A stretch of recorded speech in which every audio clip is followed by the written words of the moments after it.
Welcome back to the Nexus Gaming Series, everybody. Hello, I'm Arrow. I'm your caster this evening. Tonight, we bring you a matchup between the left team Inting for Globes and the right team Can't Counterpick Stuns. There we go. We did it. We got it on the first try. Nobody even knows anything else happened. So welcome to the Nexus Gaming Series. Let's go ahead and move that just a little bit out of the way.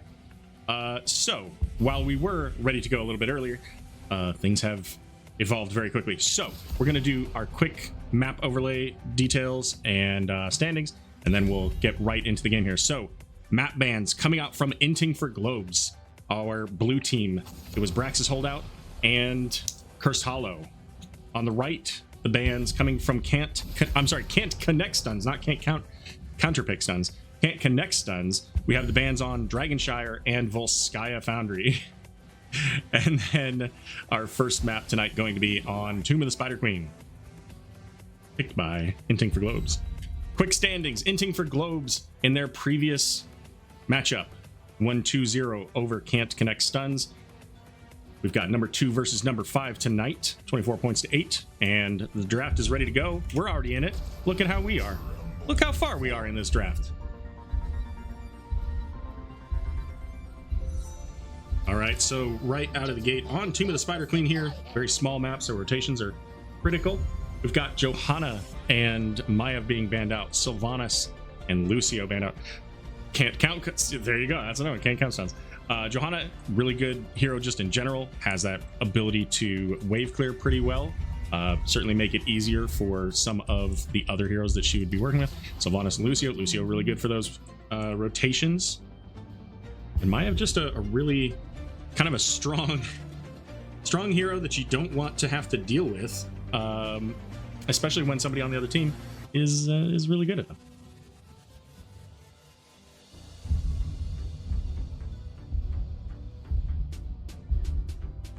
All right, we've got Diablo and Junkrat. So Junkrat provides a lot of value in his vision, with his mines, with his traps. We're going to get a fall stab ban here. Then we've got the Stitches, Blaze, Vala. So a whole lot of frontline over here on the side of CCS. And it's going to be Anduin banned up. So they do not want to let somebody get pulled out of danger. And that could be Stitches hooking them. We've got the Blaze, stuns, Vala coming in with just tons of damage. Very likely a combo that we could see. Stitches with either ult, then isolating the hero from the rest of the enemy team. Then we've got Leoric and Malfurion. Leoric has amazing wave clear, especially someplace here where he could easily double soak with that Neil Peasants.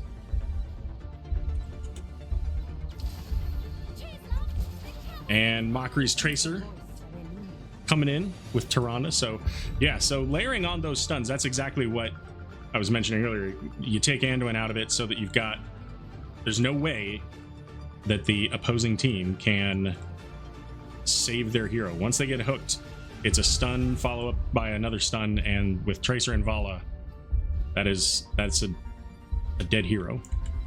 Last pick coming up here, and it's going to be Tychus. Tychus coming in to try to shred down the frontliners here of Blaze and Stitches, two very healthy heroes. Junkrat, there we go. And there we go, that's our draft going into game number 1 on Tomb of the Spider Queen. Inting for Globes versus CCS.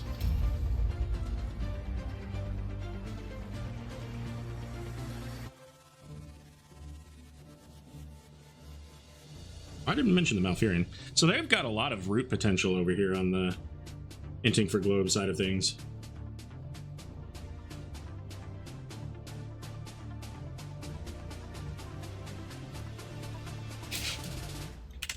All right, let's get our teams introduced.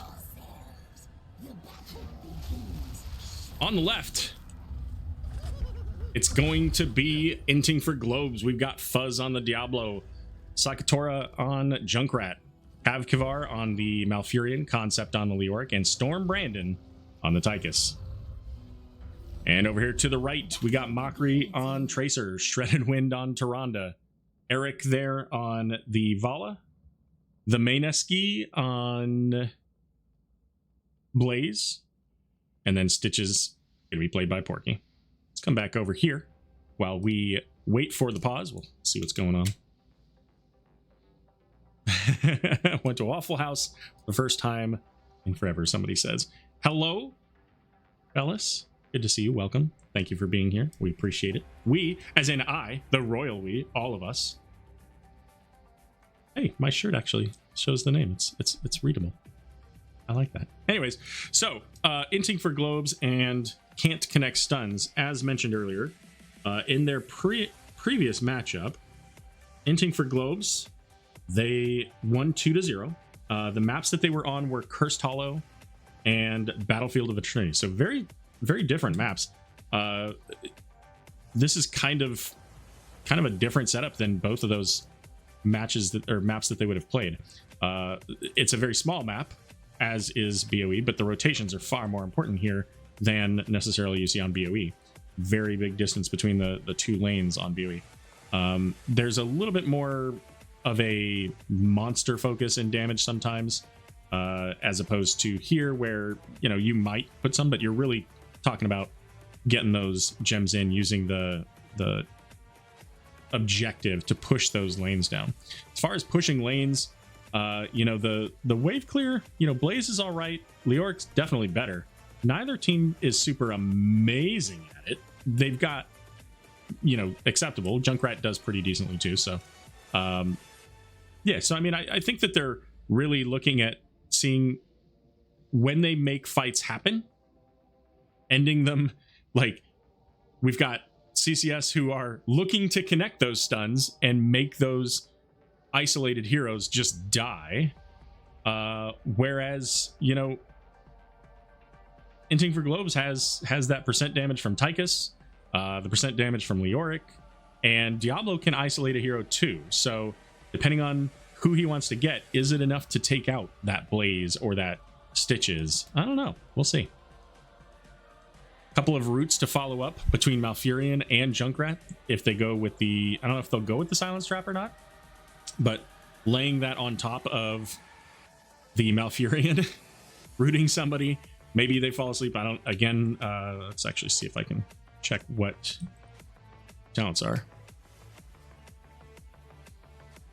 Malfurion has not picked a talent yet, so, oh yeah, it's Emerald Root. So it is going to be a falling asleep. So you've got 2 seconds of sleep, you've got the initial root time, then you've got Junkrat who can root as well, along with a silence that keeps Tracer locked down, potentially, that keeps you know, Vala, any of those squishies is going to get just absolutely deleted. But even one of the healthier tanks, Blaze could take maybe new habits to get an unstoppable. Stitches doesn't really get that opportunity until level 20. So and I don't believe that Tyrande can cleanse roots. If I remember correctly, it stuns, silences, and slows, but not roots. Good evening, Bill. Welcome. Thank you for joining us. So, yeah, still sitting here on the pause screen as I assume one of the red team is offline, maybe. I don't know. We'll find out in a minute. You're just joining us. Our maps here. We're going to be playing on Tomb of the Spider Queen in a moment, with Inting for Globes having picked the map. Braxis and Cursed Hollow, they were banned out by our blue team, Inting for Globes. CCS banned out the Dragonshire and Volskaya Foundry. So we've got a few. Best of 3, so we've got a few maps that we could still see. Some fun maps. Could see another BOE that they played before. Maybe a Towers of Doom.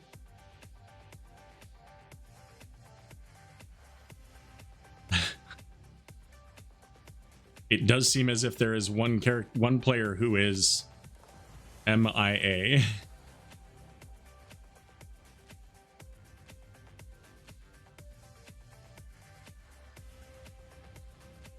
And once again, the standings here for the heroic division. So Inting for Globes there, 24 points, looking to catch up and potentially surpass Mommy's Little Gamers. And Can't Connect Stuns there with 8 points. I believe that we might be ready.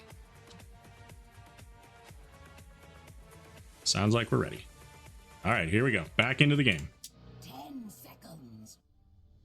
All right, so on the right, I can't remember if I'm going to do a quick intro again, just as a reminder here. So we got Eric on the Vala, Shredded Wind there is on the Tyrande, Mockery on the Tracer, the Maneski on Blaze, and Porky over here on the Stitches. There we go. All right. Some talents out for you as we zoom out, getting the full view of what is taking place here. We got globes for the Stitches. Tyrande going into those stuns, trying to land, getting the additional range. There's a Blaze stun coming out onto 2. Diablo charging in. Fuzz getting absolutely wrecked by the towers, by the enemies. It doesn't take much. Tracer chasing down the Leoric. Maybe not quite enough. Leoric has just enough health to make it slow walking his way into his own base there. A quick kill onto the Diablo. Doesn't cost them too much. XP wise, pretty similar there. Early kills don't provide too much, but it does slow things down a little bit for Inting for Globes. And more importantly, it sets the statement, right? It makes a statement at the beginning of the game and says, hey, you know what? We lost that other match 2-0, but we're here to play, and we're gonna get some kills here. Vala gets flipped into the root, gets knocked away. And that's exactly what we're looking for out of this Diablo comp with the roots. Layering on those CCs and finding a hero, getting them isolated. Now, Tracer bullying Leoric here. Blaze coming in as well.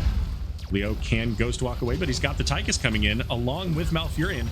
Tracer's going to zip out of there and is not going to make it. Tychus with the grenade there to secure that kill. 2 kills to 1 in favor of our blue team. Both Vala and Tracer, the DPS on the side of red. Ticking one onto the death board there, along with the Diablo. And Diablo charging into Porky there. Tyrande getting that additional stun stack, so 2 total. We've got a little bit of an XP advantage on the side of the blue team with that extra kill especially. As they do get their bruiser camp heading out into the lane. We've got 32 to 33 on the gem count. Pretty even there again. Checking in the bot lane with Leoric and Blaze. That siege camp now taken out. A little bit of damage to the tower, not a whole lot. Stitch is going to get isolated there, flipped in. Tracer coming in with the pulse bomb. Porky going to try to make it through, but the roots coming in. Oh, and the knock over there. Tyrande got caught by the Malfurion roots that was probably just to zone Stitches, but ended up being enough to boop Shredded Wind over the wall, but not enough for them to get another kill there. Eric being caught by Junkrat there, jumps over the wall, isolating Vala, keeping her from being able to vault back into her base, and that is another kill.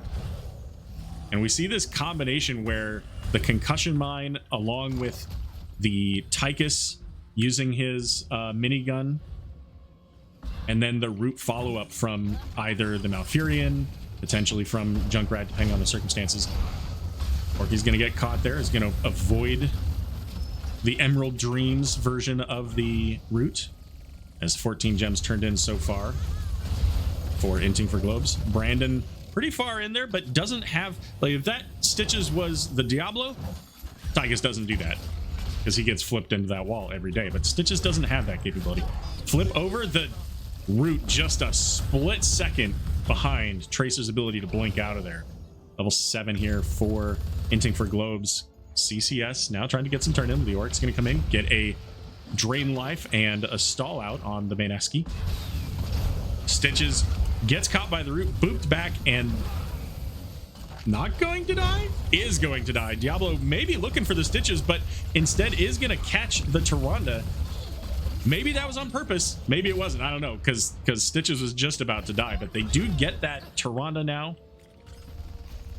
And that gives them the go-ahead to get a turn in here. and maybe pick up for the boss, or not the boss, the objective. Maybe not quite. Looking for this game to go a little bit later, opening up the walls so that they have a little bit more offense with the web weavers. Tracer putting in some damage on the Diablo. Diablo not really minding so much.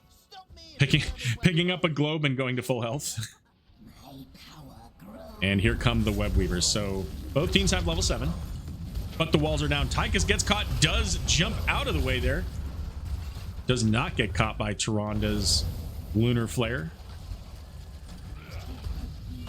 And that was a supreme juke there coming out from Tychus. Brandon there making sure to avoid that lunar flare is huge, because if that gets caught, that's probably a dead Tychus. Boop coming out onto Porky. He's looking for the Diablo. Diablo was a little bit far in there. Did get caught by the volley. Root coming out onto Tracer, and that's it. Brandon finishing the job on Tracer, as Tracer was looking for Cav Kivar on that Malfurion. Web Weavers in the top and bottom getting a little bit of value there. Mid about to go down, but Junkrat heading up to the top to see how much value they can get up in this top lane. May be able to just take this fort down entirely. Tychus now coming in. Leoric inside, or sorry, Blaze inside the Entomb. Here's the flip into the Apocalypse, and Blaze is going to get taken out. That's about 30 gems right there on the ground that our red team just lost. A little bit of a hook there, pulling Malfurion in, but the Emerald Dreams roots once again providing significant defensive value, and that's going to get them potentially all 3 forts from this first web weaver. Stitches coming in is going to get flipped. That's 40 gems on Stitches. They really don't want to lose this. Porky in danger. Tyrande doing absolutely everything possible to try to keep him alive. Blaze coming in, says, hey, those 40 gems are ours. Tyrande getting just slammed into the wall, but they are going to be able to make it out. Porky may be looking, as both teams now level 10. Leoric versus Tracer. Not a fun matchup, if I may say so. That's just one that, as Leoric, you just walk away from, because that's about all you can do.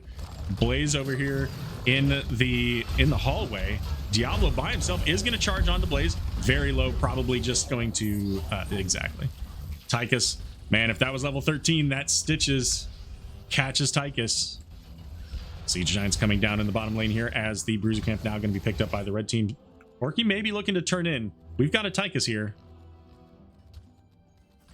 He's just kind of going by. I believe that was a ping coming from Tychus, and the turn in going up into the top lane. So that'll be 40 from Stitches, another 10 from Vala. So that's going to give the red team their first web weaver, and they've got the Bruiser Camp coming in the mid lane, giving them the spell armor as well.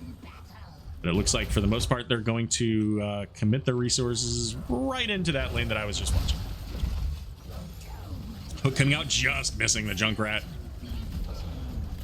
And again, Tychus versus Tracer versus Leoric. You know, T. They start with the same letter, so practically the same person. Tychus up here is going to deal with the top web weaver entirely by himself, as Blaze in the bottom. So it's 4v4 here. Diablo going to flip in, is going to get the Stitches caught, has the Emerald Dream, but Junkrat had to pull back, is going to send out that Riptire. Leoric's not going to get the root. Tracer just barely juking the Riptire, but it's not enough, as Malfurion will get credit for that kill.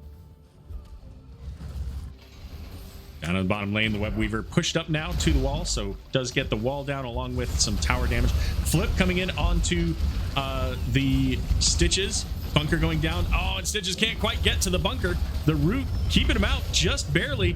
There's the Gorge coming out onto Tychus. Doesn't matter. Tychus is going to get out, as Stitches is going to fall. Fuzz also in a little bit of danger, but maybe not. Just outside of the range of all the damage, as 3 more heroes will fall entirely on the red side. So it's 4 for nothing. Tracer back onto the map here, and one single grenade you see coming from Tychus does about 35-ish% of Tracer's health. Entire team calling for the boss. We've got 5 gems until Inting for Globes and get a web weaver turn in. Now, Junkrat does provide some vision and some CC value here if Can't Connect decides they want to come in on this. They are heading in this direction. Are they going to be quick enough? Do they want to? Because we got web weavers and we have a talent advantage in favor of Inting for globes. Looks like they're not going to do it. Easier to defend that, especially if Diablo's way out here. If they can isolate Diablo, maybe they can get a kill. They don't quite get there. Diablo coming over the entomb. Porky trying to stay alive there, does have the benefit from Toronto, but it's just not enough. Pulse Bomb going out onto Diablo is going to get stunned with that Ring of Vengeance, but Shredded Wind going to get hit by the Riptire and sent back. Diablo pushing her into the corner, and Tyrande goes down. Diablo going over the wall, says, I'm not waiting. Vala next to the fort is going to get absolutely deleted there. Again, that combination of Diablo plus the Junkrat concussion mines just doing so much work here. And now with those kills and the talent advantage, 16 over 13, the boss, the web weaver, Tychus coming in with his Odin. Tracer's going to get caught, does not have the ability to get out of danger there. And this is looking very much like it's going to be the end of the game, as Diablo's going to go down. Still 68% to go, as they pull the Tychus in as well, using the Gorge. Leoric trying to keep him busy, keep everybody off of those enemy minions, the web weavers, the boss, and ultimately all of that protection is going to go in the favor of Inting for globes.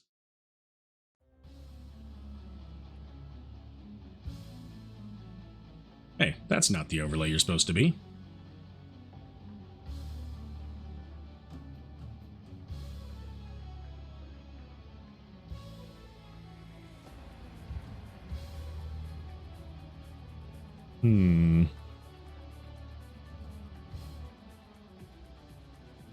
I move that up? Nope. Okay. It just doesn't want to do it. Well, fair enough. There are your stats. And here are those talents. 10 minutes, 42 seconds on the clock. A very quick run there. Inting for globes really showing the strength of their combo there. A combo that they had working for them from the very beginning of the game, right at level 1. Diablo went a little too far on the first one, got caught close into the wall, but after that, it was pretty much Diablo charges in, Junkrat throws him back, sometimes just Junkrat throws him back, and then they're walking back a few moments later.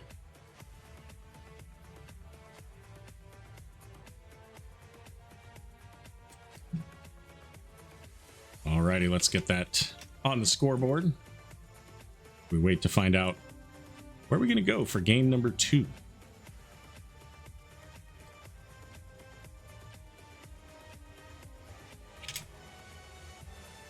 (1-0) in favor of Inting for globes. This is a best of 3 series.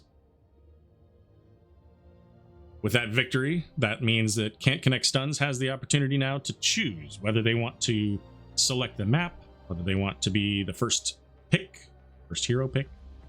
Ultimately, they get that selection either way.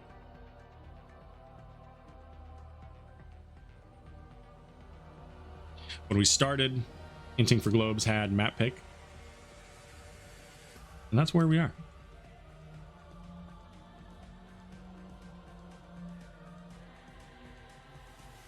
All right, so we're gonna do a quick 2-minute-ish commercial break, and by commercial break I mean quite literally a commercial break. I'm going to run a commercial if it'll let me, so that we don't get pre-roll ads. And for anybody who doesn't get the commercials because you're subbed or because you have Twitch Prime, I think it's called, then you'll get some old school Blizzard videos. Be right back.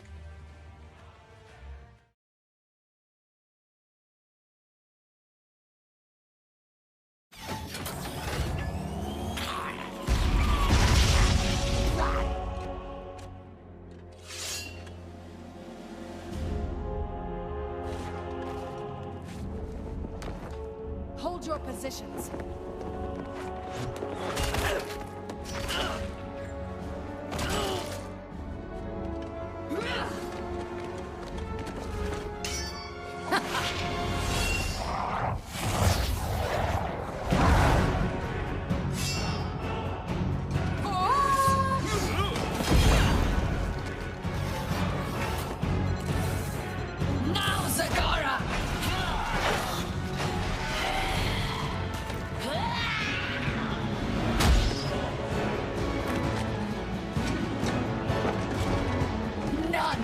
Witness the chill of death!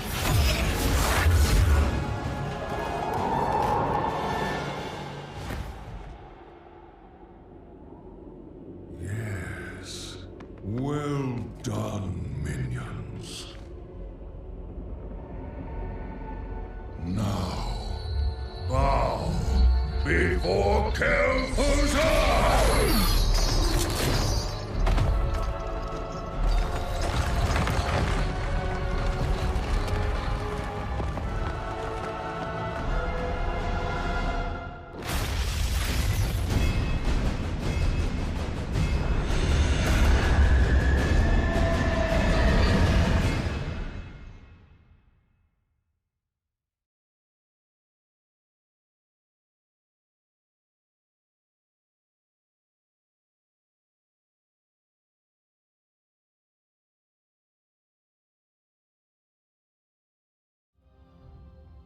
Welcome back. All right, so getting into game number 2. As mentioned earlier, our map bans coming out from Inting for Globes were Brax's Holdout and Cursed Hollow. The bans from Can't Connect Stuns were on Volskaya Foundry and Dragonshire. Map number 1 there was on Tomb of the Spider Queen. It was selected and won by Inting for Globes. Inting for Globes, now the map choice for Infernal Shrines, as Can't Connect Stuns electing for first pick.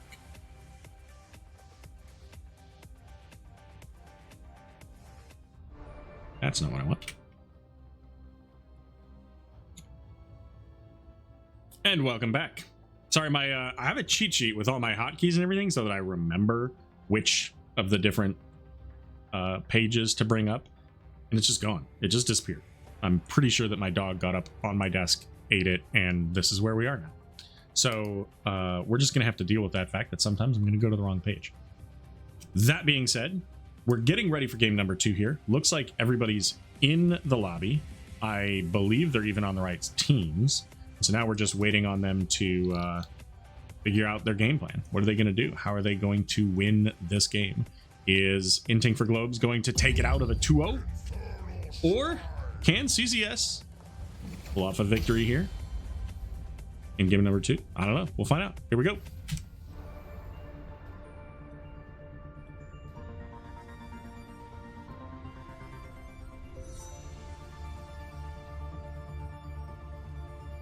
Infernal Shrines, a much larger map than the Tomb of the Spider Queen. Exactly, Hamlin. My dog ate my homework. Much more spread out. You still have the rotations typically between mid and bottom lane, as opposed to mid and top lane that you saw on Tomb of the Spider Queen, just the way that the map is laid out. Junkrat going to be banned out first, and you know what? I don't blame them. Junkrat was a pretty tough hero for them to deal with on that one. Maya going to be banned out as well. A lot of disruption coming out of those concussion mines. And Diablo. And Diablo, I think, gets even more value on this map maybe than Tomb of the Spider Queen, so sticking with the same bands coming out from Inting for Globes. Changing it up a little bit. So will we see the Sylvanas or the Lucio? The Anduin, those were banned out by CCS last round. Sylvanas can really enable the objective, pushing it, making it get the extra value as the tower is not able to fight back. And there's that Lucio. And Lucio, this is a map where Lucio can get around quite quickly. A lot of walls, pretty much everywhere that you want to be on this map. There aren't tons of just wide open spaces.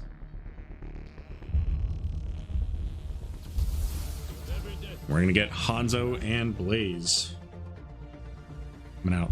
So changing Blaze to the other side. So Blaze has that stun potential, also the bunker, giving the heroes basically a brief immunity period. Also, a little bit of armor when they come out of that bunker. So even if nothing else, maybe you're avoiding a death attack. But if nothing else, you can just reduce the damage you're taking. Hanzo on Infernal Shrines, lots of angles. And with Blaze switching teams, you know what? Why not have Leoric switch teams? Tracer going to be the pick for Mockery once again. And our third and final ban here. Is it going to be Falstad again? Nope, it's going to be Stitches. No tank showing yet for CCS, as there goes the hammer. Have certainly seen some painful hammers to deal with on Infernal Shrines. So taking that out, not a big surprise, especially with the ban onto Stitches. While they were just playing Stitches, the Stitches could have posed a problem for Hammer if they were able to line up the right lineup. Then you can pulse the Hammer out of her safe zone there.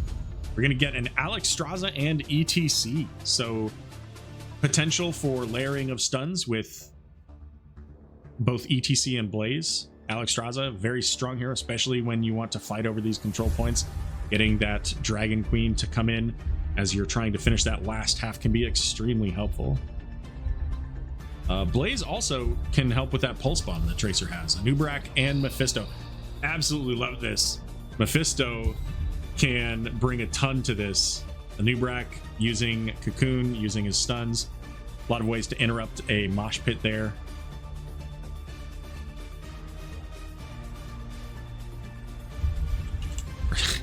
For a second, the game got so quiet that I thought, like, did it disconnect on me? Last pick coming in for Psychotora. It's going to be Genji.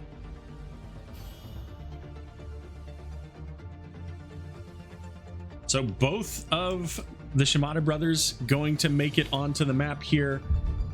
Very mobile from Genji. Hanzo pretty mobile as well. ETC and Blaze can both charge in. You've got Alex. When she's a dragon, she can be pretty beefy.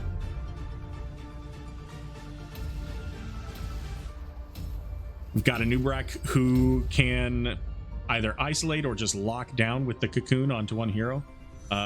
Genji can get through that pretty quickly. I think maybe Alexstrasza's breath works. I'm not 100% on that.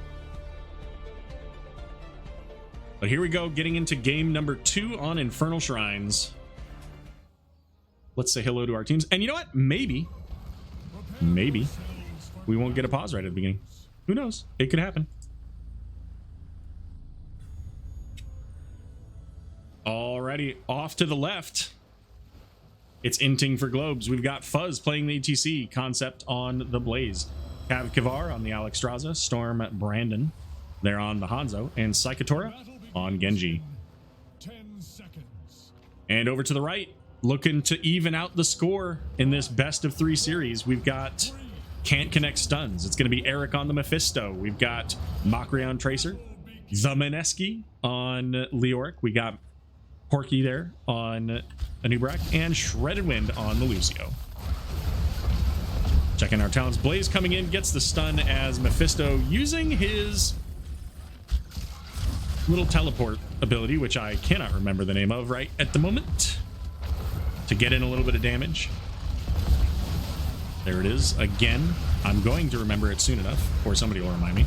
Blaze coming in, does use his adrenaline stim pack, I think maybe to get away there, possibly to use the damage if they stuck around, but they didn't, so just left.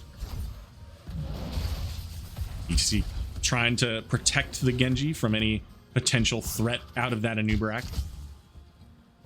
And checking in on our talents. So we do have the Serrated Arrows talent here.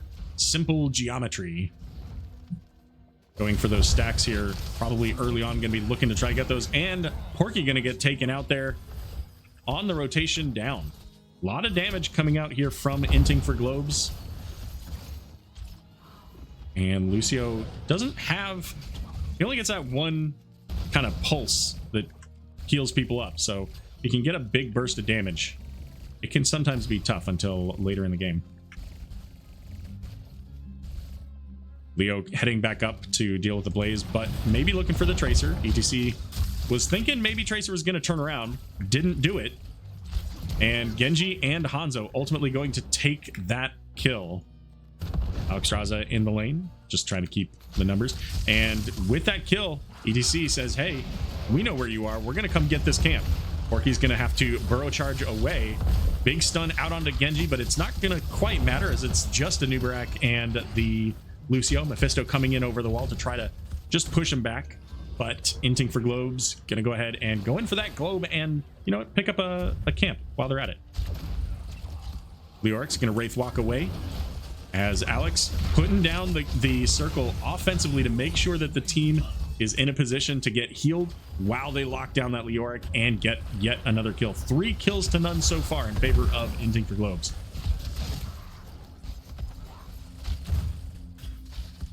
Blaze up in the top, making use of that adrenaline stim pack I mentioned earlier, clearing the wave very quickly here. Leoric's going to try to come up and deal with that as the Shaman camp now being picked up by CCS. They want to pick that up quickly. And here comes the invade. Big stun out of ETC. Gets 2. Is going to potentially get the Lucio. Maybe not. Lucio doesn't have any mana. And it is a snipe from Alex Straza with that Dragon Breath. Dragon Fire? Dragon... whatever it is. Knocking back, coming out from ETC, trying to keep Brandon alive. Hanzo not a whole lot of health here as Dragon Queen is going to come up. They do get the kill out onto a Nubarak. And the camp now going over to Inting for Globes.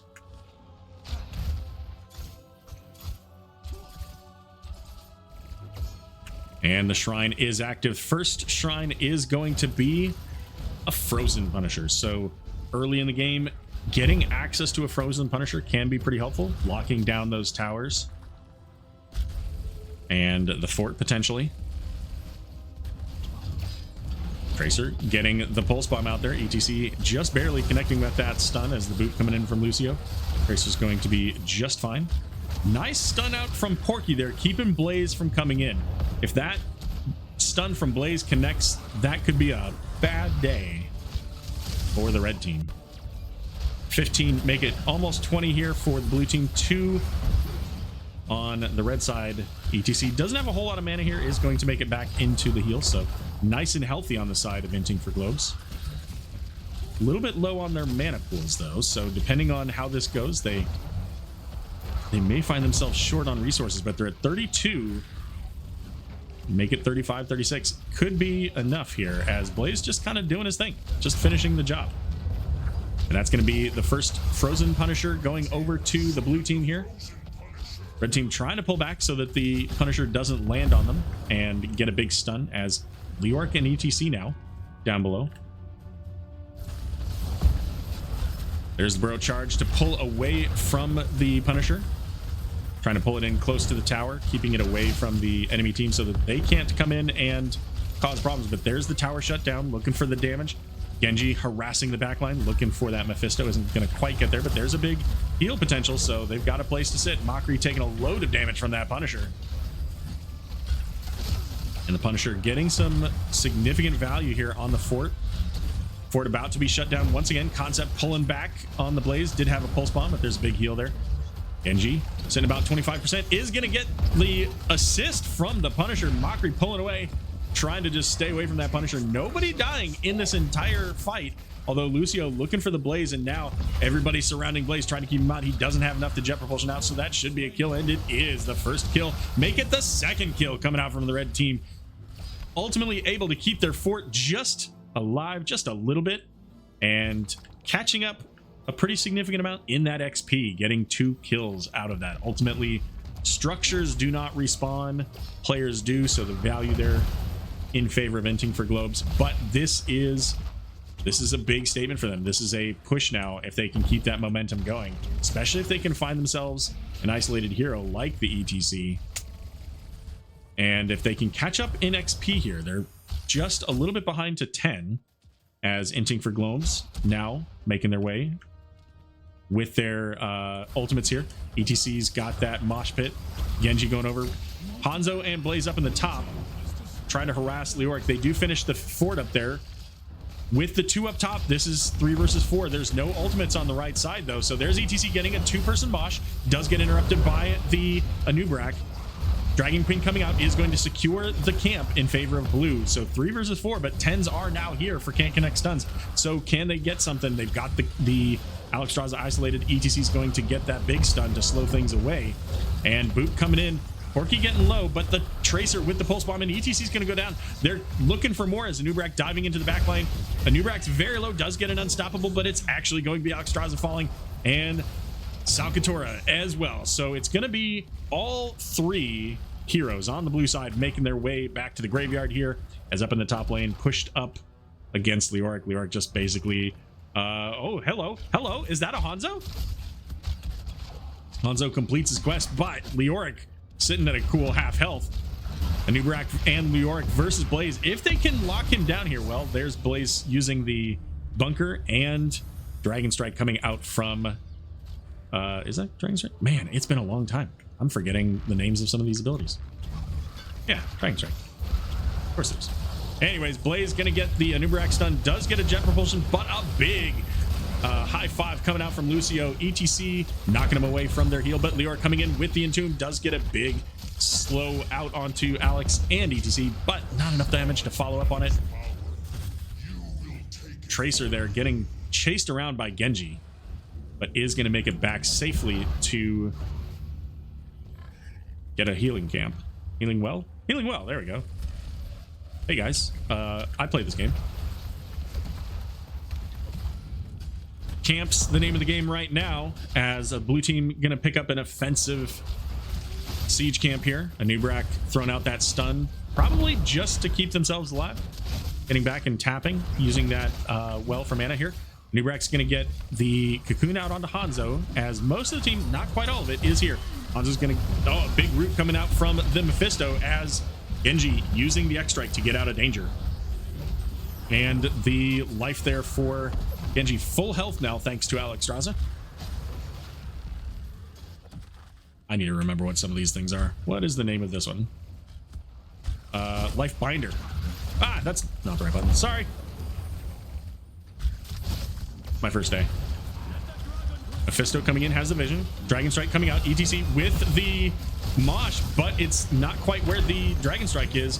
However, Anubrak trying to get out, will not make it, as Genji getting the kill. Hanzo going to fall to the Mephisto, but Leoric is not quite going to make it away. That drain life, keeping him alive. Genji getting a whole lot of value out of his deflect, and now Mockery sees the Blaze coming in, is going to pull back. Mephisto gets the Durance of Hate root out onto Alexstrasza, but no follow-up there, so they don't get any additional value there. So 4 versus 4, but we still have Dragon Queen as, never mind, it just expired. ETC is going to knock them all away, 27-8. And Leoric pulling back out of Blaze's jet propulsion there. Nice big heal as the concussion bomb coming in. Alexstrasza not able to get into the bunker, and the Mephisto securing that kill. That's a big win for them. 34-17 though on the kill count here. Genji coming in, trying to get a few more kills onto these Shrine minions, as the Punisher is going to go over to the blue team. Hanzo's caught in the Anubrak cocoon, and Genji will fall. Hanzo's going to jump over the wall. They're looking for the ETC Shredder Ring going in with Lucio and Tracer. Hanzo's going to fall. Can Tracer get the ETC? And they do. The Shrine, or the camp, the Shaman camp, finishing off that fort and giving a load of value there. And great time for them to get those kills. So now they can come back and defend this Punisher, the Arcane Punisher, with those lasers. A lot of damage. You got to be careful about your positioning on that, as it will just slip through your health pool. Just cut right through it like a hot knife through butter. Not a ton of value out of this Arcane Punisher, so the fort is mostly protected. Taking some damage, but you know, it's certainly better off than the first one. If you're going to lose that shrine, getting a few kills out of it, and ultimately taking the first XP lead of the game in favor of Can't Connect Stuns is a big trade. Big value there. ETC coming in, does get the Mosh Pit out onto Anubrak. Not quite enough damage just from the Hanzo. ETC now has the Pulse Bomb, is going to try to pull away. Anubrak comes in with the Bro Charge. Lifebinder coming in, and the Leoric Entomb misses. X-Strike coming in, does look for the damage out onto the Lucio, as Dragon Strike coming out as well. Lucio's going to skate away. Can they get the Porgy? They do. Anubrak falling, as Blaze now in the back line, but they're looking for the Mephisto. They're on the hunt. Heal going forward there, trying to see if maybe they could get the Mephisto on the front side, but it doesn't matter. He's going to fall. Now, Lucio, no, Tracer, both of them over here. Tracer's going to get caught by the Hanzo. And now Lucio just really doesn't have anything to do, right? There's nobody over there to check in on as ETC heading back. Hanzo and Alexstrasza going to pick up the camp. Lucio just chilling out. Listen, I got nothing to do. I'm just going to hang out. Just ride this wall right here. Blaze and Leoric up in the top lane. It feels like a story as old as time. Only difference now is that they don't have those towers. Those towers are gone. Lucio down in the bottom now, harassing the Alex. Gets a big stun. A new rack coming in. It's just the two of them, so there's no real damage there. Just trying to slow them down, keep them busy. Alexstrasza getting the damage reduction out and the slow out onto the Anubrak. Durance of 8 coming in. They're looking for the damage, and they secure it thanks to that CC. Porky, though, very low.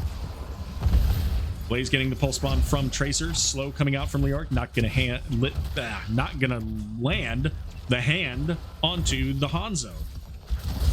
Sometimes you just gotta slow it down. Take it easy. Got a 5-on-4 here as ETC 20 seconds away from coming back on the map. Both teams level 16. And with the next shrine in the bottom lane, we want to see the fort go down. And that's what we're seeing right now. Leoric getting the Intune, looking for the Alexstrasza. X-Strike is coming in to try to stall things out. It's not going to work. Leoric going to get caught by the full extent of that Dragon Strike. So 1-for-1. But this fort is going to fall in just a moment. Anubrak diving in, looking for the Hanzo. Hanzo's not able to get over the wall. Genji now getting slowed by the Leoric. And that is a massive, massive win for CCS as Genji going back in, looking for maybe to stall out that Tracer. Deflect coming in. Genji's quite low. ETC having to use that power slide to get out of danger. And really just slowing down the team from being able to do anything on the shrine. Blaze coming in from behind. I was going to say, there's nobody there to help him. This is just Blaze. Meanwhile, in the mid lane, a siege camp and a catapult getting some pretty good value here, pulling that wall down and a tower up in the top. Same story, just with the one catapult here. So it's really important for the red team to pick up this shrine. This is a mortar Punisher. A lot of damage from those bombs that come out from the Punisher. And more importantly, they've already taken down this fort. It's the strong lane for CCS. So getting this Punisher gives them, this is kind of their strong moment. Pre-20, this is the strongest they're going to have. Now, top lane is going to have this shaman camp pushing, so if that's not dealt with, eventually that's going to potentially even take out that keep. So we'll see how that turns out. Genji holding on the top part of the vision here. ETC down below looking for a target. There's a Durance going out onto Blaze. ETC just looking, gets the Mephisto as X-Strike coming in to get the damage. Blaze gonna drop the bunker. Mosh Pit just zoning, gets Mephisto in it at the end there, but Porky's quite low. A little bit of damage, and it's enough to take out the Anubrak. ETC's gonna fall as well, though, and Genji's making another trip to the graveyard as well. Tracer trying to catch up to the Blaze, does juke the Flame Jets there, but Eric trying to get a last little bit of damage is not quite enough, as the Punisher is going to finish off this keep. There is one catapult as well to support this push. With the two heroes down, with ETC and Genji down, the Punisher only at half health. Is this enough for them to be able to take the core? We'll have to see. The Punisher is falling pretty quickly here, though. Blaze going to take the pulse bomb as the core 66%. Alexstrasza trying to knock him away, using the life binder now to just try to keep healthy. Double kill coming out. That's going to give the go-ahead as the red team gets another kill. That's a full team wipe coming out from CCS, and that's it. They get 20 at the last minute, and they secure themselves the second game in this best of 3 series.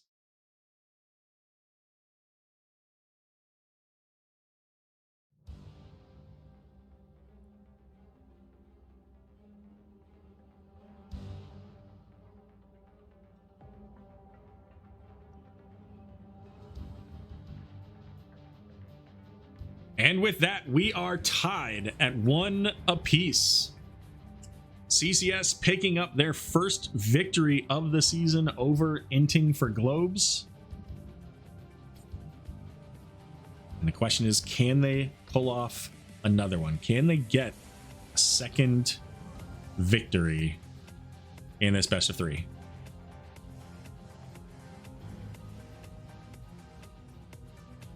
I don't know about you guys, but that was a fun game to watch. Game number 1 was very, you know, it is what it is. It was pretty one-sided, right? The combo was just not working to the favor of CCS, right? They just couldn't quite get what they wanted to. But this time they were able to pull it off. It took them a little bit to get there, but they did a great job of identifying their win condition, taking out that fort once they had a few kills, and using that Punisher to go all the way through into the core of Inting for Globes.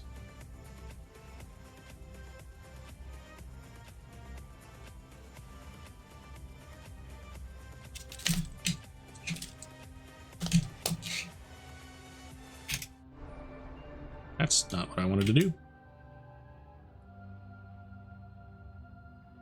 And with that now, it's going to be up to the blue team, Inting for Globes, to determine whether they want map pick or first pick. And let's just double check how we're doing on the pre-rolls. Oh, we're good. 35 minutes. That's plenty of time. Should be plenty of time.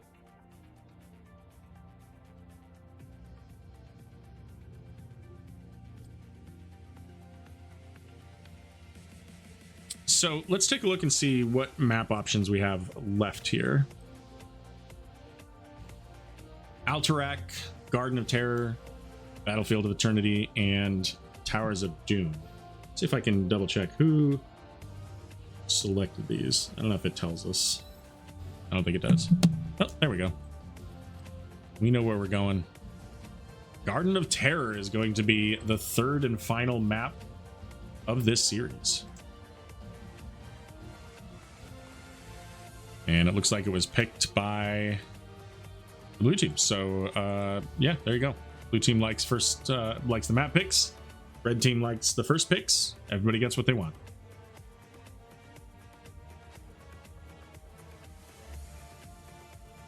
Garden of Terror was not banned or picked in the last series in which these two teams played. This is a very macro valuable map. You've got a lot of camps, and much like Tomb of the Spider Queen, this objective goes down all 3 lanes, so you tend to have a little bit of a split defense, split, sometimes maybe a split offense as well, gathering as much XP as you can in each of those different lanes.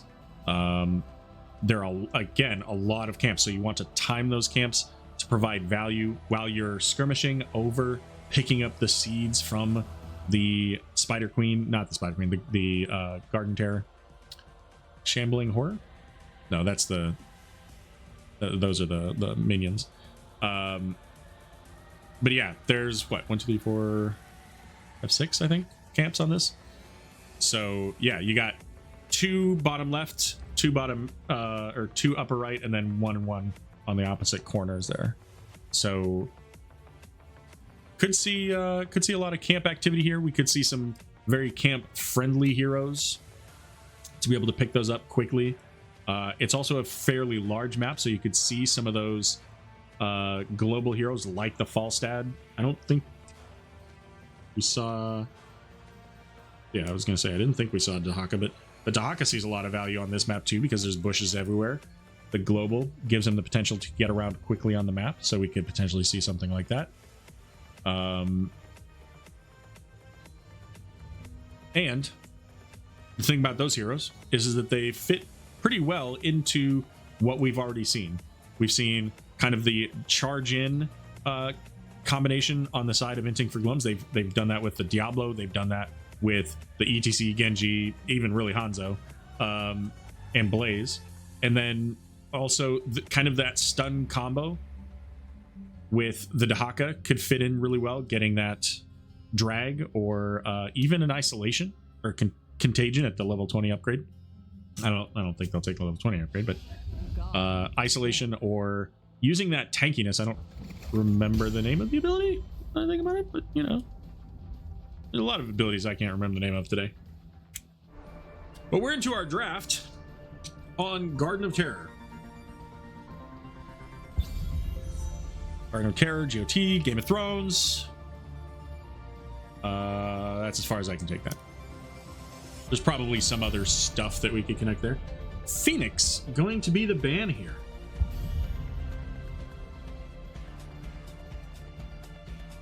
Changing it up a little bit. We previously saw Johanna Maiev banned in the first two here. I don't know that I would expect to see much difference in that, unless there was something that Inting for Globes really didn't want to see against their comp. If they're concerned that that Maiev and Johanna are, you know, really strong against what they want to do, Johanna obviously with her unstoppable and shield can be pretty tough to deal with, so maybe that's who they keep on the map. But Maiev is such a beast too. And there's Tracer. Tracer's going to get banned out. Maev's actually going to... That's kind of what I was wondering, was like, if maybe they were leaving the Maiev up to take it. So Maev's going to get taken out. Tracer's going to be banned out, so that means we're going to see something different coming out from Mockery.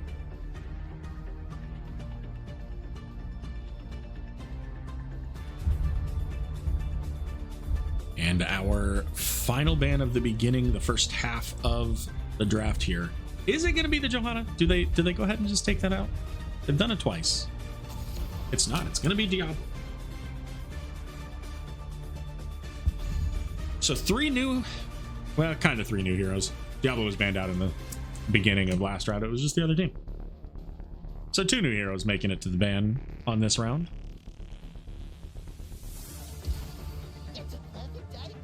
We're going to start off with Junkrat. I didn't want to say anything, but I thought maybe the Junkrat was going to make an appearance here. And when they didn't pick it, when they didn't ban it, I thought that perhaps we could see it on the side of CCS. So not surprised at all.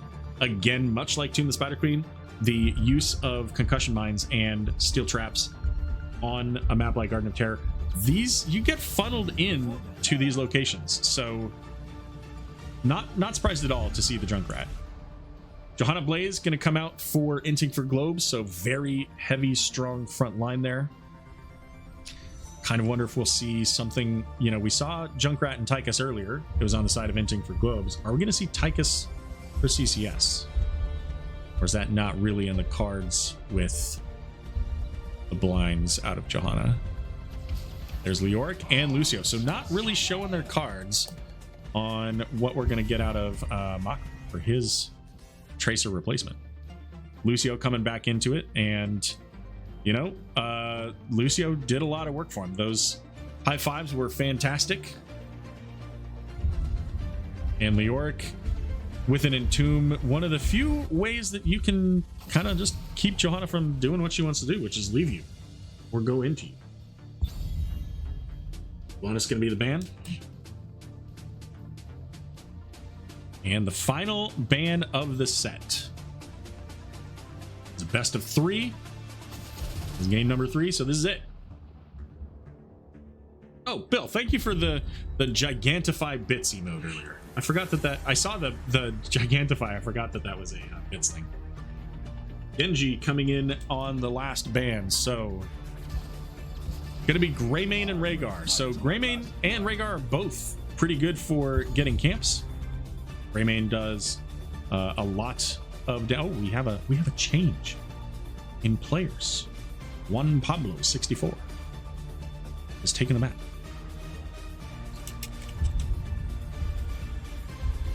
Is going to be playing the Greymane. All right, damage and tank. What do we got? It's going to be Hammer. We will forge a great destiny. Along with the Varian. Sure, we got everybody on the right heroes there. Second. All right, Hammer provides a lot of damage from range. Johanna can blind her, but they have to go in. Leoric, Varian, even Lucio can provide some protection from the heroes coming in. It looks like we're going to go heavy into those blinds with the Cassia. So I think what we're going to, I mean, do we see a Bloodlust here? Go in, take out the Hammer with your Greymane Cassia and you know, zoom everybody in. Hammer can knock him back. Hammer has the unstoppable. I think it's 7. Also has the high 5 from Lucio, potentially. Leoric can use Entomb in some ways defensively, even to protect the hammer, kind of get everybody stuck in there. So we'll see how that turns out. While we wait for the game to load, check this out.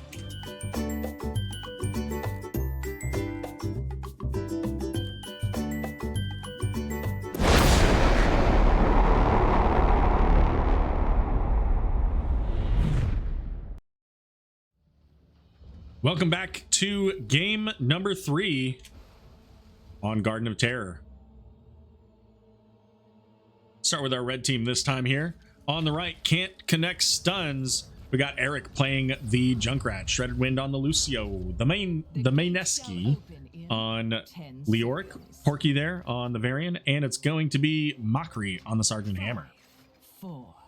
Off to the left for Inting for Globes. We've got Greymane played by Juan Pablo, 64. Cav Kivar there on the Rhaegar. Johanna going to be played by Fuzz. Blaze going to be played by Concept. And Storm Brandon on the Cassia. We see already the assist call coming as Junkrat getting a little bit of damage onto the wall. Johanna entirely by herself. Does get brought down to about half.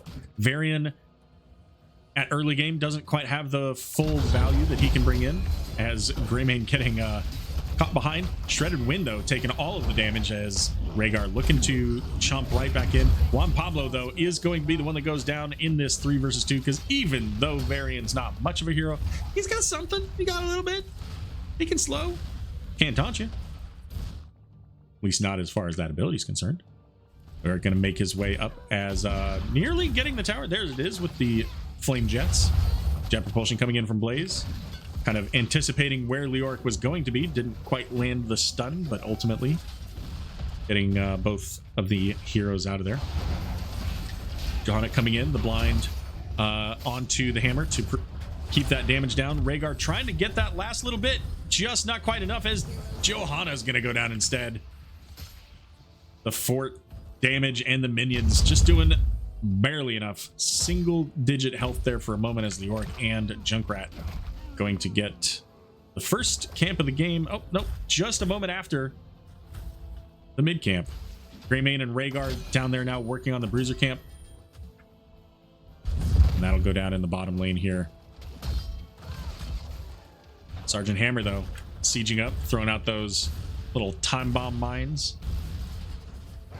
And immediately getting out of dodge as soon as Rhaegar shows up, knowing that between the slow and Greymane's damage, not going to be a good time to be hanging out there.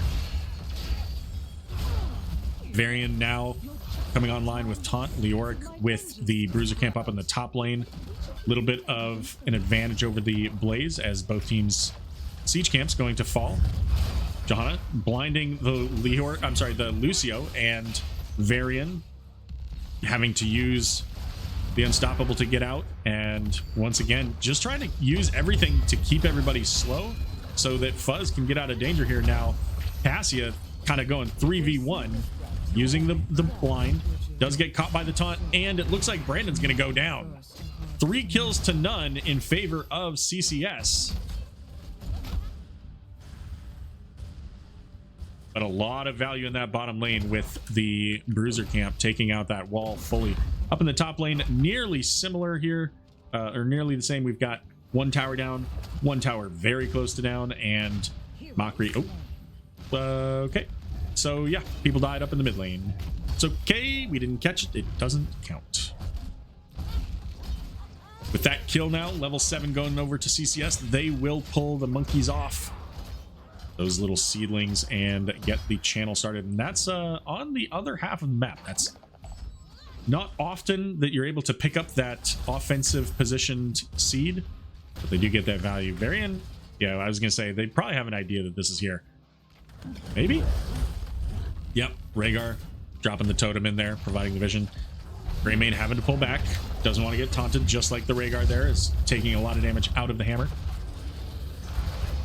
A little bit of a speed boost trying to get the team out of there as Porky now on Varian. Getting just dropped to half quickly, but everybody pulling back now. Varian going in, does get pulled away. Juan Pablo, though, gets booped over, is going to fall. Porky might fall as well. And no, he's able to just barely make it out. Siege camp along with the hammer here promises to be a very strong push as the next seed coming up in the top half of the map here. We see Blaze and New York both kind of hanging out there doing their rotations. Boop coming out onto Cassia, not quite as deadly as those first game boops, just because there was no wall there. So couldn't quite isolate her. She just walks out of that. But next time with a variant taunt, that may not go quite so positively here. Johanna's going to get booped back by the hammer.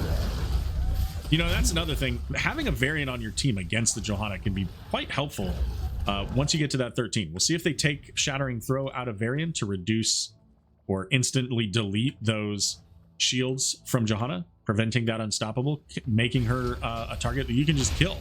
Or do we see the Mortal Strike, reducing the effectiveness of the healing? Hammer now getting out of dodge, knowing that both Rhaegar and Cassia there spells doom. And now level 10s here for CCS. I think this is the first time they've achieved level 10 out of any of the three. There's the taunt on Johanna. She's going to pull Varian back. Not really any DPS in position to do anything there. Slows coming out is going to stall this out for a little bit, but not very long, as the second seed going over to CCS. All the while, this bottom lane getting significant value between the camps and Sergeant Hammer. And Hammer hasn't really cared to go anywhere. She's been in this square patch of real estate for 5 minutes and 53 seconds and really doesn't care to do objectives, doesn't care to do anything but make sure that that tower goes down. Here comes the Blessed Shield, is going to get the stun. There's a slow from Rhaegar. They're trying to get that kill onto Hammer, and there it is. And this could be the moment here for Inting for Globes to turn it around, pulling Varian in. He's going to get slowed. He slows the backline, but is going to get pulled back by the Valkyrie. Lucio's going to get the unstoppable along with the movement speed. Is there enough in the tank? They get the slow out of Rhaegar, but it's not quite enough to keep the Varian, and they also cannot quite get the Lucio. Sergeant Hammer will be back up in a moment. We've got the Bruiser camp here, likely able to take this fort down. Can they get the kill here? Another slow coming out. Oh, but it's a big high five, keeping things nice and fresh for Varian, who's going to get the taunt out onto Cassia. Cassia's going to fall, but the fort will also fall. CCS on the hunt, does get the slow out onto Johanna. Johanna doesn't have a lot of mana. She doesn't need that to get her shield and unstoppable, but there it is right there. So now she's in danger. Varian could catch the taunt. There it is. Looking for more. There's the Ancestral, but it's not quite enough. Just a little bit too late for Johanna to survive that one. And that's going to even this up. Leoric's going to head back, deal with the seed, and give them the third seed. That's going to send out our Garden Terrors here as Sergeant Hammer sieging up, going to be able to take out this bottom fort and allow their, you can kind of see they're waiting. They wanted to clear this up, I think, so that the Terror was a little bit farther ahead, but it's going to start way back. Just a moment too late on getting that last minion dead on the side of CCS. So Varian did go into the Mortal Strike here, so that's the healing reduction rather than the shield blow, which I kind of expected. I mean, that's the only one hero that has the shield anyways. So there's taunt on Johanna. She's going to get the cleanse. Bottom lane going to push eventually up to that bottom lane keep. Blaze is trying to deal with the top here. Chattering Teeth going out onto... actually, I don't know if that was Chattering Teeth. Varian with the taunt. Does have the Concussion Mine, just a little bit too late. And bottom lane is going to get a little bit of extra value there, taking down that wall. They're not going to be able to take out the mid fort, though, it looks like. At least not with the seed. I mean, the longer they can keep everybody here, the better it is for CCS. Well, Varian's going to get the taunt out onto Johanna. She's going to get booped away, but she is going to survive. Cassia now the only one. Leoric does get the Entomb as they take down the wall. The only direction that Cassia could have gone, and both her and Johanna will fall. Riptire coming in at the end there. Taking out the Johanna, maybe even accidentally. I think it was primarily there for the Cassia, but they also managed to get the benefit of killing the Johanna, and that will give them their second fort, soon to be third, as Leoric pushing the wave up in the top lane. And now Sergeant Hammer just trying to get out of dodge. Varian making it up. They do have the slow on the totem. Red team has destroyed a fort. And there goes the top fort. So all 3 forts down now in favor of CCS. 2 forts down in favor of Inting for Globes. And speaking of Inting for Globes, here we go. We got to fight over this camp here. Blaze is on his way, a little bit late. We're going to get the Valkyrie pulling in Hammer. The jet propulsion coming in is going to lock him down. Johanna's down as well, though. So it's 4 versus 4 still, but Blaze is really tanky. They get the kill out onto the Junkrat. They're looking for the Rhaegar. They do get it. Leoric and Varian trying to get out here. Leoric's going to Wraith walk away. Varian drops the banner. Probably doesn't make it out, right? There it is with the cocktail secures the kill, but Lucio is going to get that kill out onto Greymane. So still even. Blaze almost lands that stun, just barely missing it. And I think that's a win for CCS here. They've got the siege camp pushing up very far forward here. Leo still can clear lanes, keep getting that XP. Johanna now on the map. And CCS 16. And we see once again the Seed offensive here. Oh, Blasted Shield misses. So Johanna and Blaze just not going to be able to secure that kill out onto the Lucio. But oh man. If only.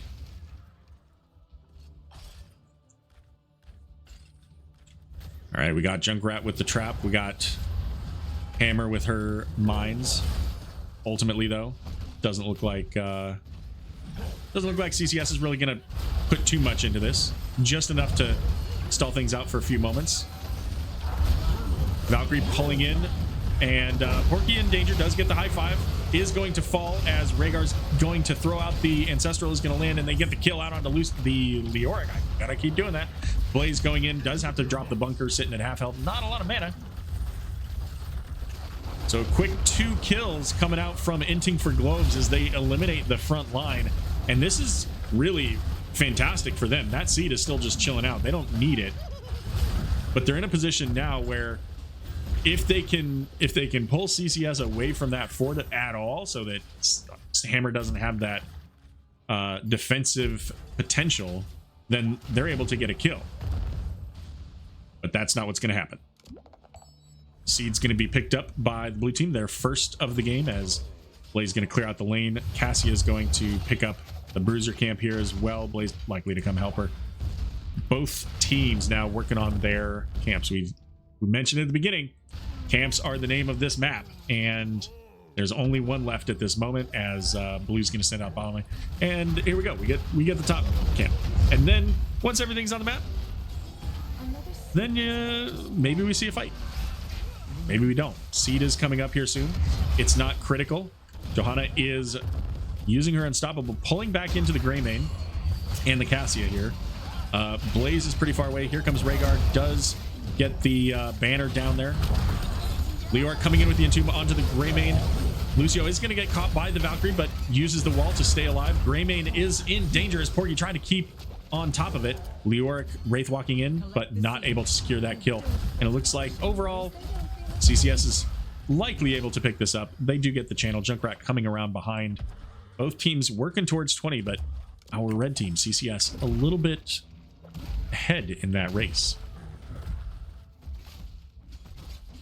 Junkrat's going to come back, deal with the Bruiser camp in the bottom lane. Up in the top, Blaze doing the same. May see a little bit of a fight here. Johanna's going to pop that Unstoppable to prevent Varian from catching her, as she was isolated from the rest of her team. Second seed potential for both teams, only a half a level away for CCS from level 20.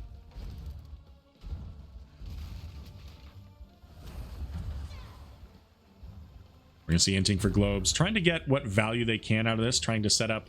They've got the siege camp up in the top lane there. Johanna's scouted out the little trap mines there. Leoric looking for the Johanna, so is Varian. Lucio gonna speed them in. They get the taunt, they get the Mortal Strike. Valkyrie gonna pull in the Leoric. There's the Unstoppable out onto Leoric. The Entomb not quite able to get what they wanted. Leoric's gonna fall. The bunker coming out is going to protect everybody, give him that 25 armor as well. Blind preventing all of that damage. Looking for the Lucio, does get the slow. Varian is going to have a Rhaegar right on top of him. Hammer's gonna fall. They're looking for the Varian. They get the kill out on the Varian. Lucio's probably gonna skate away here as Cassia and Johanna looking to see if they can get this Junkrat. And they will. Fend coming out from Brandon, able to secure that kill. 4 kills for nothing, and with that they're going to head up into the top lane where they had that siege prepped earlier. Level 20s now here for both teams. This is a long death timer for CCS. Blinded by the light there, a big shield coming out from Johanna, keeping the team alive, keeping herself alive as she takes those tower shots, reducing the armor. And it's just Lucio and Leoric, the 2 names I keep messing up here. Big stun coming out from Blaze, getting a lot of damage as Shredded Wind is gonna get shredded. Holy cow, that cursed bullet. And Lucio's gonna I did it again. Leoric's going to fall as the core rapidly falling to 0. And Inting for Globes, I gotta say, Inting for Globes looked like they were on the back foot for a lot of this game, but they will pull it off, getting the 2-1 victory over CCS. Wow.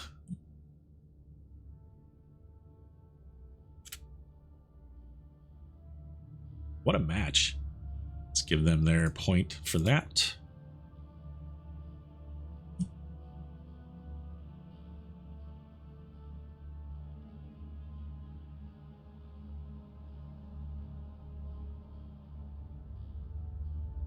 Show the talents here as well.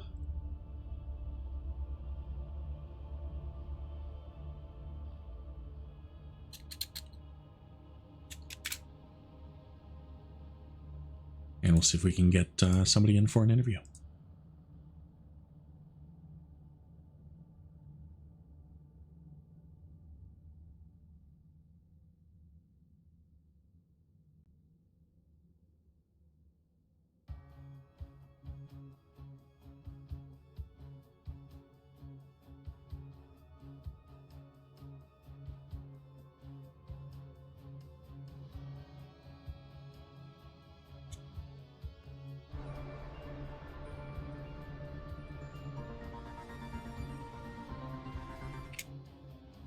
Hello. Hello and welcome. So Thank you for having me. your name just shows as F. I'm assuming this is Fuzz? No, I'm just a big fan. Big fan. Yeah, it's me. All right, I'm just going to turn you up here, make sure that I can hear you and that they can hear you. Say something real quick for me just so I can check to see if it's going on. Real quick. Excellent. Great. I just wanted to make sure. Sometimes Discord doesn't come through, so we got you. We are good. So welcome to lobby so that we can have our interview. Congratulations on your victory. I gotta say, that was awesome. That was a great finish to the set. Yeah, man, it was a lot of fun. I was getting a little nervous in the middle of that third game, but team carried. Well, you guys played a fantastic set. The first game was strong. Like when I first came into this, I saw that you guys had won 2-0 on the set before, and you came in really strong on this first game. I mean, how much of that's preparation? How much of that's just you guys are really good and playing the game, or was there anything unique that you felt really contributed to that first game combination? Well, the first game, we do prep. I'm sad to admit, because it's a little nerdy or whatever, but we prepped a little bit. Like we're not out here with like documents and stuff, but I mean, most of us have been in the scene for a long while. It's pretty obvious. Mockery's gonna play Tracer. Porky likes Stitches. It ended up just working out really well. We picked the early game snowball comp on Tomb, and once we had our momentum, it just kind of took it. You know what I mean? It got rough that game one, and then they started switching up on us that game two. Yeah, game two. This whole series kind of went like a wave, right? It started off, it was very much in your favor. It dipped down, and things kind of kind of pulled away from you about halfway through, maybe 2/3 of the way through game 2, and then obviously near the end of game 3 it comes back to you. So game 2, how did things, I don't want to get into something like how did things fall apart, but how did you guys when you're in between game 2 and game 3 kind of pull back so that you are ready to go for game 3? You're like, you don't let that bother you and get into that. Is there anything that you guys do as a team to kind of make that happen, or do you just show up? So for us specifically, we don't really needs or have a like, okay guys, we lost on Tilted, like we just kind of like, losses happen, and we're just playing NGS and we enjoy playing with each other, so we just kind of bounce back.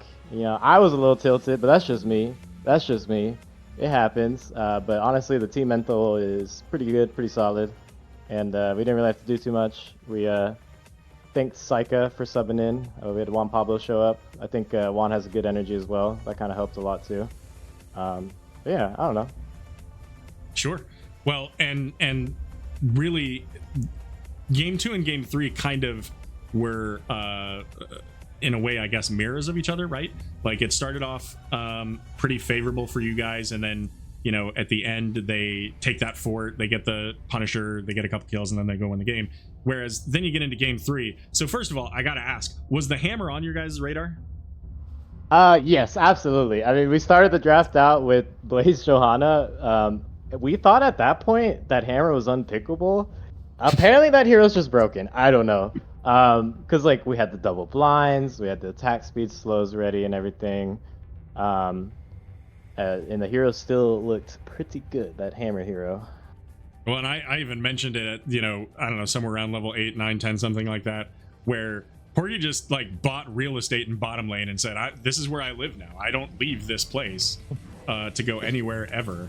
And then the momentum started to shift again, kind of like I said, in game 2, it was in the other direction until that last moment. Well, in this case, like you said, things were getting a little sweaty, right? The variant taunts were causing a lot of havoc. Junkrat wasn't quite as precise as you guys had on your game 1. And then you get to that, that last seed. So tell me how, like, walk me through the end of this game 3 when you guys are setting up to get this win. How did that come about? Oh man, I'm kind of embarrassed to admit this, but I'm a little sleep deprived. So I'm not A1 right now. You know how you saw like the 4-man all kind of searching for kills on that little top right side. I was just kind of lost, honestly.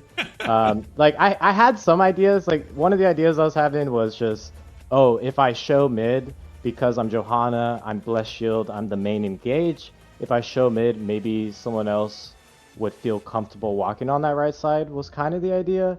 It didn't work out at all, and they just started running at me. But then it worked out because the team was just like literally in perfect range to back me up in time. It was, honestly, I felt like I was trolling for a little bit there. But it worked out. That's a beautiful thing. That's a beautiful thing. Hey guys, watch me throw the game. JK, time to go win. Yeah, it really helped that Varian did not have the shield break talent. I think if he had that, I might have been a little screwed there at the end. I did mention that, and I was like, well, I can kind of understand why they didn't take it, because you're literally the only one with the talent, or not with the talent, with the shield. But that's how you kill Johanna, right? Like, you just don't have a shield, and now you just die, right? Like, yeah. The thing is, you gotta take that talent based on the player you're playing against. If you're up against me, I highly recommend it. I'm a DPS player, man. At the end of the day, this is my first time playing tank in like, man, it's been like 2 years, I think. And I will not play tank in Storm League. I don't know any of those tank players out there. I can't do it, man. It's so bad in Storm League. Fair enough. Well, listen, I like to end the interview before shoutouts. Just asking, and this might be tough for you if you're a little sleep deprived. I apologize. So if it doesn't work, that's okay. But was there any particular moment of tonight's set that you wanted to highlight? It could be something you did, your team did, the opposing team did, just anything that you're like, that was a highlight moment, it was fantastic, or the opposite, it was a clown show. What do you think? Anything? Yeah, I mean, game one, that game was extremely fun to play as a Diablo. I want to shout out Cap Kefar with the insane mouth roots. He was there literally every single time. And same thing with the, I hope I get this right. I'm pretty sure Psychotora was on the junk. Yeah, Psycho Junkrat. He was, those boops were honestly insane as well. I think that was probably my favorite part of the series. Oh, I would absolutely agree with you. Your guys' comp in game number one was polished. It looked like everything was exactly where you wanted it to be when you wanted it to be there. And if anybody was remotely nearby, they were just dead. Didn't matter who it was. Yeah. I mean, that's the beauty of Diablo, man. You queue and then you eat. It's real complicated. It's real complicated. You're not gonna remember this. I'm gonna ask anyways, just because I think this was game number one anyways. There was a moment where yeah, it was game number one. It was mid lane. Stitches was about to die. You charged in onto Tyrande, but Stitches died at the moment. Were you going for Stitches or were you going for Tyrande? No, I remember that pretty clearly. I think it was the freaking Loon's chosen talent. Serana started walking up to Otto, and I'm not gonna lie, I thought Stitches was dead. So at that point, I just saw Inting Tyrande, so I just started going on Tyrande. I think it worked out. I think after I went Tyrande, Stitches finally. Yeah. I think Tyrande got away, but on that part, there was one where she got away, and I think one where she didn't. I think that one she walked away, but I was just, the timing of it was so perfect that it seemed like maybe you were going for the Stitches to finish the job, because Tyrande was like right over him. But then I was like, no, there's no way. This is a heroic division. They don't make mistakes like me. Oh, we do. We definitely do. Good deal. Well, let's go ahead and wrap up. Any shout outs?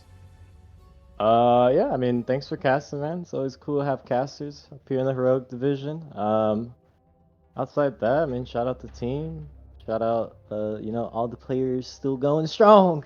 We got Captain's Clash coming up, a little draft tournament. Please pick me. Please pick me. Well, so tell me about this. Captain's Clash is what is it exactly?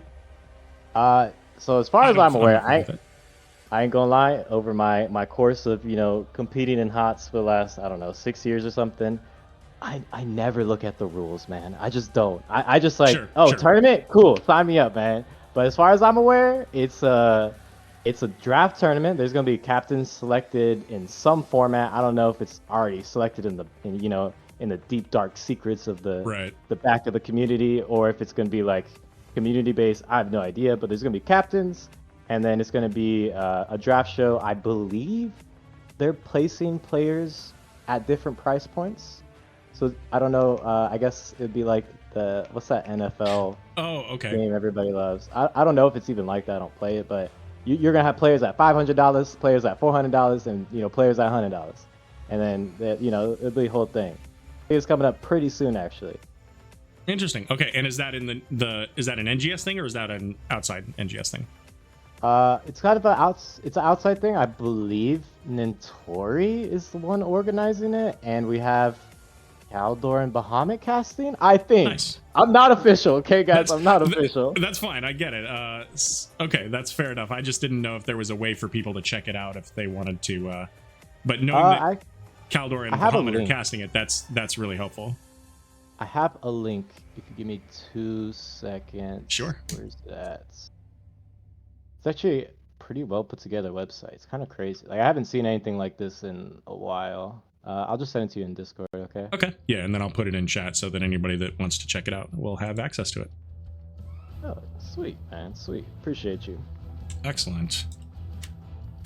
There we go. I'll pin that. Alrighty. Cool. Anything else you'd like to say out to the viewers of Twitch or the future viewers on YouTube? I'm ready for a nap, man. All right. Fair enough. Well, thanks for joining me. Congratulations on your 2-1 victory, and good luck with the rest of the season. Thanks, man. Have a good night. You too. Alrighty. So that's it. That's going to wrap us up. Inting for Globes taking the victory 2-1 over Can't Connect Stuns.